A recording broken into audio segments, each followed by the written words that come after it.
MIT technology review Pakistan के news studio में खुश आमदेद। मैं हूं आपका मेज़बान GM Shah. News round up का आगाज़ करते हैं। बुलेटिन के आगाज़ में आपको बताते हैं कि हालिया पंजाब इंफॉर्मेशन टेक्नोलॉजी बोर्ड के प्रोग्राम टेक हब कनेक्ट के ज़ेरे एहतमाम 5वीं IT गोलमेज कॉन्फ्रेंस अरफा सॉफ्टवेयर टेक्नोलॉजी पार्क में मुनाकिद की गई। इस कॉन्फ्रेंस का मकसद IT की सनत से मुतल्लिका मसाइल पर गुफ्तगू करने के लिए गवर्नमेंट, इंडस्ट्री और दीगर तालीमी इदारों के रहनुमाओं को एक प्लेटफॉर्म मुहैया करना है। इस कॉन्फ्रेंस से खिताब करते हुए PITB के चेयरमैन डॉक्टर उमर सैफ का कहना था कि IT सनत की तरक्की में सरकारी तंजीमों की ऑटोमेशन के लिए निजी शोबों के साथ मिलकर काम करना PITB का बुनियादी मकसद है। और अब आपको बताते चलें कि अमरीकी माहिरीन ने शीशे की हिफाजत के लिए एक जदीद वर्क तैयार किया है। ये वर्क न सिर्फ शीशे को मजबूत बनाता है बल्कि तेज आंधी को रोकने में भी मददगार साबित होता है।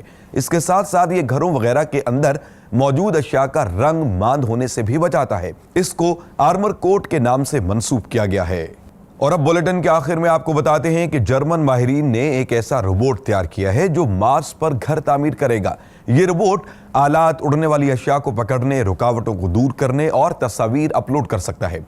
इसके साथ साथ इसको ऐप के जरिए कंट्रोल किया जा सकता है। माहिरीन का कहना है कि वो इसको कामयाबी से आजमा चुके हैं। इस रोबोट को जस्टिन के नाम से मंसूब किया गया है।